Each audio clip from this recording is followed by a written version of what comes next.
Dr. Nicki Monti.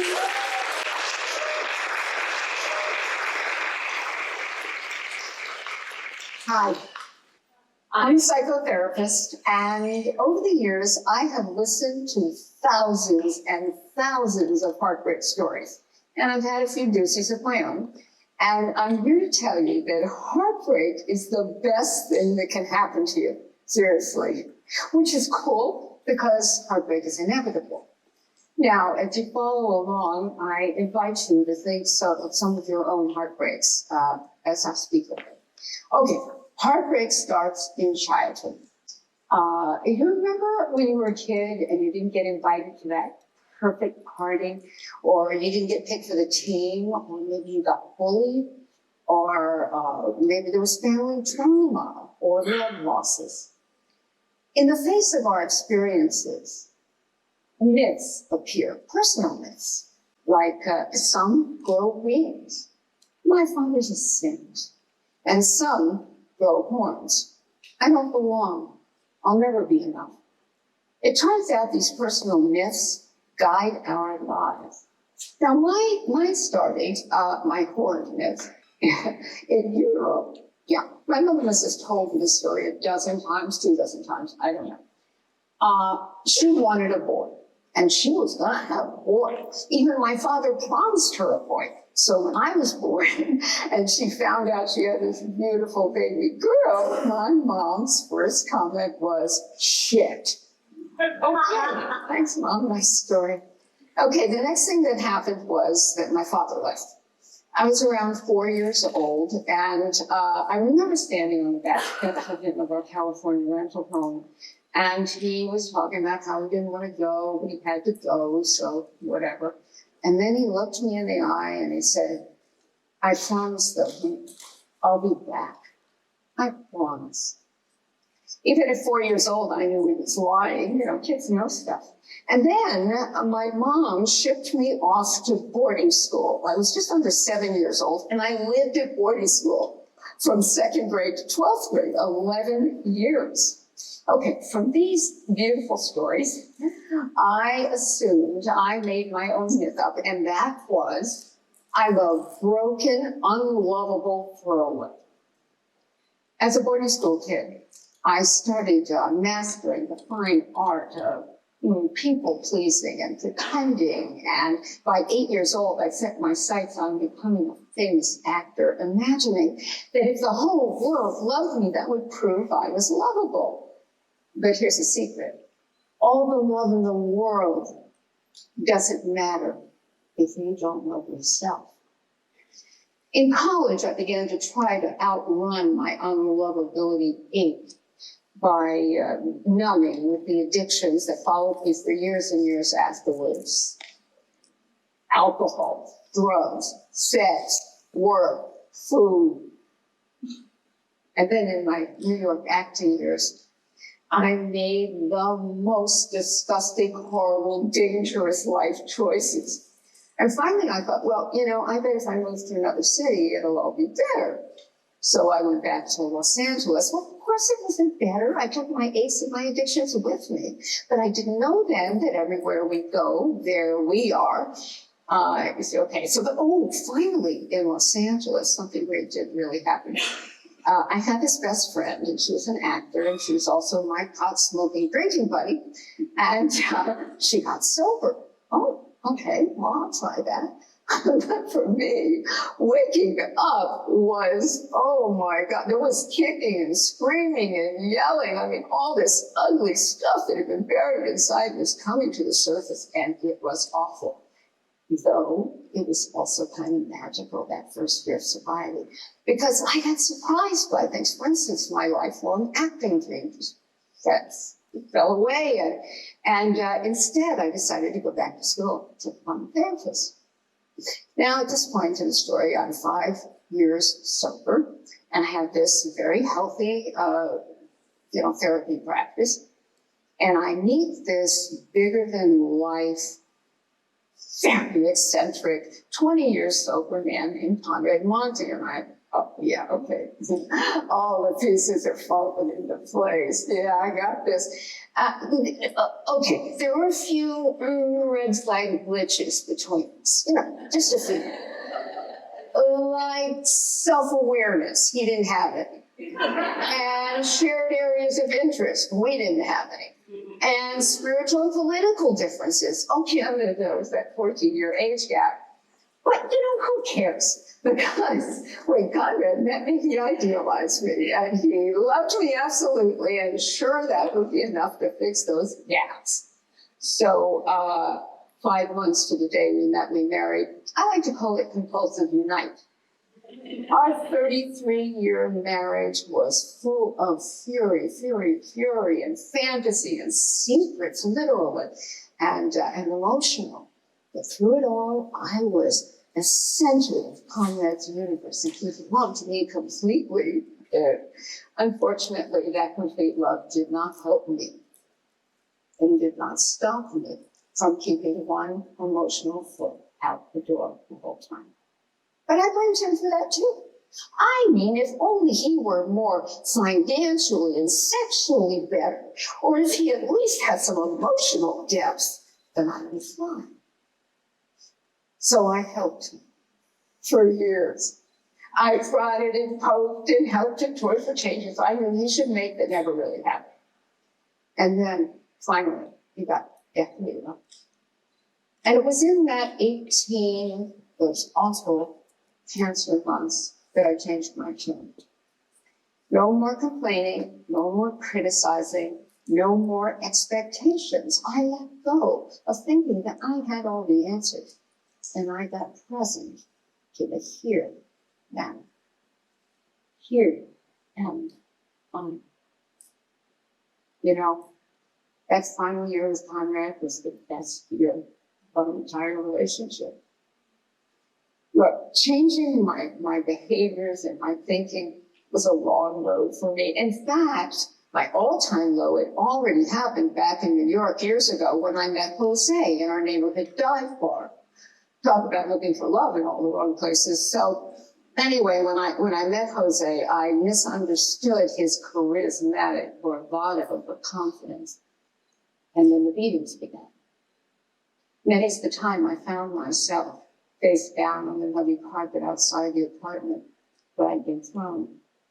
I was in hell, but even my pathetic drug and alcohol overdose didn't stop me from just 4 months into that brutal relationship, marrying that man. 3 weeks into our marriage, I found myself pregnant. Well, of course, I got sober for the baby. Jose disappeared into the bars. So I started working double shifts at work. I had a restaurant job, and I was working all the time. I was exhausted. I was unwell. A doctor even told me I should stop working. I needed the busy. I needed the money, and I wouldn't anyway. I couldn't anyway. I had 5.5 months pregnant. I found myself in so much abdominal pain. It demanded that I go to the hospital. I woke up in a pitch black room to a voice saying that my baby boy had lived only 2 minutes. I was overwhelmed immediately by shame and guilt because I absolutely knew I killed my son with my bad behavior. I was rolling around in that shame and guilt, and this young woman, this nurse, came bouncing into the room, and she was congratulating me, and she was asking for my baby's name, and I just lost it on her. I was screaming at her, just screaming at her. I mean, what is going on? What is happening? That poor girl was just was doing her job. She hadn't told me the whole story, and she just needed the name for the birth certificate. Did I give that girl a name? I don't remember. Still. Because I'd fallen into an emotional blackout. Now, emotional blackouts had all my life, ever since I was a little girl. had helped me through the tough times. Unfortunately, whole pieces of my life remain unremembered. But what I do remember is leaving that hospital, going back to my apartment, throwing Jose out, and then numbing all the pain again in his drinking. I only took it again. And then I took my dead baby's story and I pushed it so far down inside of me that it became one more secret confirming my unlovability. That's a bad plan. It's a really bad plan. Because with heartbreak, we've got to face them, to grace them. Talking about gracing, a few years ago, I got enamored with this process called Kintsugi. And Kintsugi is an ancient Japanese procedure of mending broken pottery by infusing the cracks with veins of gold. The idea in Kintsugi is to teach us that broken is beautiful. When I heard about this, I thought, what a fantastic metaphor for healing, especially since Kintsugi emphasizes the idea that we want to honor the history of the vessel. Yeah. We want to honor the history and while tending and fixing the breaks. You see, the vessel's history never changes. It never changes, nor do the breaks change. But what can change is the way we see the story and the way we treat the breaks. I named this process the Kintsugi Fix. And you can remember you can remember it pretty easily by remembering the word gold. The G gold stands for gratitude, and it's in everything. It connects all the things together. Gratitude for all the stories that we've had and the lives we've lived, good or bad. Gratitude for the teachers outside and inside that are constantly telling us what's next and how to get there. If we listen, I should have listened to that kind doctor, and I should have listened to my instinct, dug in there and heard that instinctual saying, get out, the minute Jose raised his hand to me. The O stands for opening ourselves to new perspectives. See, I had decided that my abandonments and my pain meant I was unlovable. That wasn't an irrefutable truth. In fact, my father left my mother, not me. I was just collateral damage. Yeah. My mother didn't ship me off to boarding school for any reason but her own. It had nothing to do with me. And Jose didn't beat me because I deserved to be beaten. He was an abusive person, and I was there. None of it was personal to me. The L stands for loving ourselves completely and unconditionally, including our mistakes. I wouldn't be the me here today with you if not for my oh-so-helpful screw-ups. Celebrate your whole self, mistakes and breaks and all. And the D stands for determining how to transform your damage into meaningful beauty. That's what Kintsugi does. Transform your damage into meaningful beauty. Yeah. Now listen, children learn 3 ways, by example, by example, by example. My mother was an alcoholic, a workaholic, a sexaholic, me too. My parents' abandonments of me taught me to abandon myself, which I did for years and years. I had to interrupt my crappy pattern by taking contrary action with my thoughts, my words, and my deeds. And when I did that, everything changed, really changed. So Conrad had been dead a little under a year, but into my life, well, my happily ever after his name is Tom. Tom's wife of 4 years had also died of cancer. And when we met, we felt inevitable. Yeah, this myth has wings.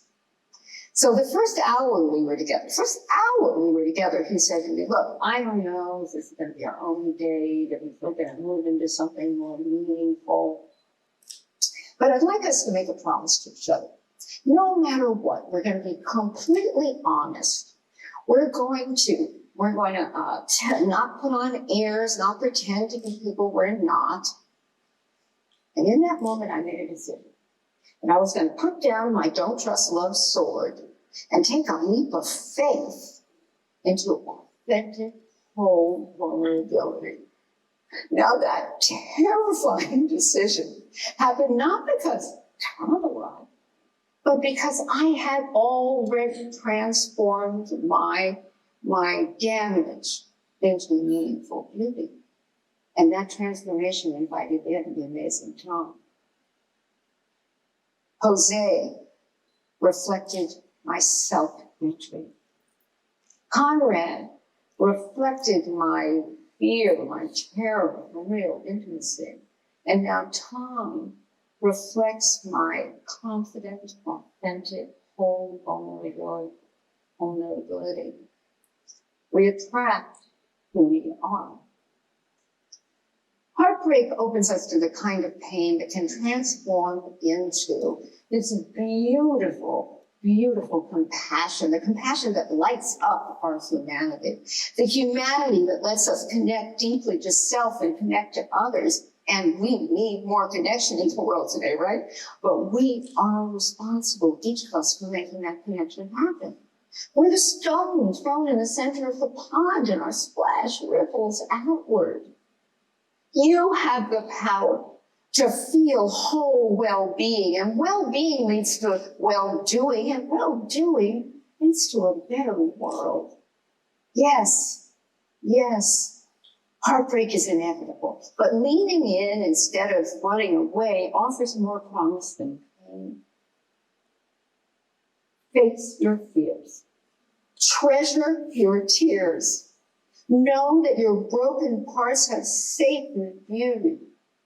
And above all else, remember, the broken heart is the heart that lets the light in.